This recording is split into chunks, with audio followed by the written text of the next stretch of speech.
വാർത്തയിലേക്ക്. സംസ്ഥാനത്ത് അതിശക്തമായ മഴയ്ക്ക് സാധ്യത. കൂടുതൽ ജില്ലകളിൽ ഓറഞ്ച് അലർട്ട് പ്രഖ്യാപിച്ചു. കാസർഗോഡ് മുതൽ ഇടുക്കി വരെയുള്ള ജില്ലകളിലാണ് ഇന്ന് ഓറഞ്ച് അലർട്ട് പ്രഖ്യാപിച്ചത്. അക്ഷയ കൃഷ്ണാനന്ദ വിവരങ്ങൾ നൽകും. അക്ഷയ, പുതിയ മഴ മുന്നറിയിപ്പാണ്. ഏതൊക്കെ ജില്ലകളിലാണ് അതിശക്തമായ മഴ പ്രവചിച്ചിരിക്കുന്നത്? കണ്ണൂർ, കോഴിക്കോട്, വയനാട്, മലപ്പുറം, പാലക്കാട്, തൃശൂർ, എറണാകുളം, ഇടുക്കി എന്നീ ജില്ലകളിലാണ് നിലവിൽ ഇന്ന് ഉച്ചയ്ക്ക് കേന്ദ്ര കാലാവസ്ഥാ വകുപ്പ് മഴ മുന്നറിയിപ്പ് അറിയിച്ചത് പ്രകാരം ഓറഞ്ച് അലർട്ട് പ്രഖ്യാപിച്ചിട്ടുള്ളത്. ഈ ജില്ലകളിൽ അതിശക്തമായിട്ടുള്ള മഴയ്ക്കാണ് സാധ്യത എന്നും കേന്ദ്ര കാലാവസ്ഥാ വകുപ്പ് അറിയിച്ചിട്ടുണ്ട്. നേരത്തെ 10 മണിക്ക് കേന്ദ്ര കാലാവസ്ഥാ വകുപ്പിന്റെ മുന്നറിയിപ്പ് പ്രകാരം ആകെ 6 ജില്ലകളിലായിരുന്നു ഓറഞ്ച് അലർട്ട് ഉണ്ടായിരുന്നത്. എന്നാൽ സംസ്ഥാനത്ത് അതീവ ജാഗ്രത പാലിക്കേണ്ട ഒരു സമയമായതുകൊണ്ട് കൂടി അതോടൊപ്പം ചില ന്യൂനമർദ്ദ പാത്തികളുടെ കൂടെ ഫലമായി സംസ്ഥാനത്ത് കനത്ത മഴ ലഭിക്കും എന്നുള്ള അറിയിപ്പ് കൊണ്ടുകൂടിയാണ് എന്തായാലും മറ്റ് ജില്ലകളിലേക്കും ഓറഞ്ച് അലർട്ടുകൾ വ്യാപിക്കുന്നത്.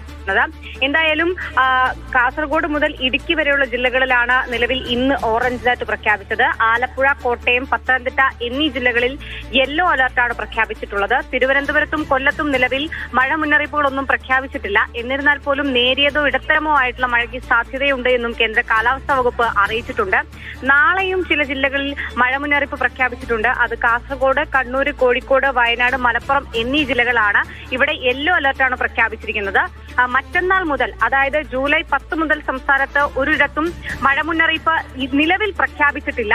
എന്തായാലും ഈ ഒറ്റപ്പെട്ട ശക്തമായിട്ടുള്ള മഴയോടൊപ്പം തന്നെ ശക്തമായിട്ടുള്ള കാറ്റിനും മണിക്കൂറിൽ 50 മുതൽ 60 വരെ കിലോമീറ്റർ വേഗതയിലുള്ള കാറ്റിന് സാധ്യതയുള്ളതിനാൽ പൊതുജനങ്ങൾ ജാഗ്രത പാലിക്കണമെന്ന് കേന്ദ്ര കാലാവസ്ഥാ വകുപ്പും അതോടൊപ്പം തന്നെ സംസ്ഥാന ദുരന്ത നിവാരണ അതോറിറ്റിയും അറിയിച്ചിട്ടുണ്ട്. ഇതോടൊപ്പം തന്നെ നാളെ കോഴിക്കോട്, കാസർഗോഡ്, കണ്ണൂർ, മലപ്പുറം എന്നീ ജില്ലകളിൽ ഉയർന്ന തിരമാലയ്ക്ക് സാധ്യതയുണ്ട്. അതിനാൽ തീരദേശവാസികൾ പ്രത്യേക ജാഗ്രത പാലിക്കണമെന്നുള്ളൊരു നിർദ്ദേശവും വന്നിട്ടുണ്ട്. അതോടൊപ്പം ഇന്ന് കേരളം, കർണാടക, ലക്ഷദ്വീപ് എന്നീ തീരങ്ങളിൽ മത്സ്യബന്ധനത്തിന് പോകരുത് എന്ന് മത്സ്യത്തൊഴിലാളികൾക്ക് ജാഗ്രതാ നിർദ്ദേശവും കൊടുത്തിട്ടുണ്ട്. ദിവ്യ.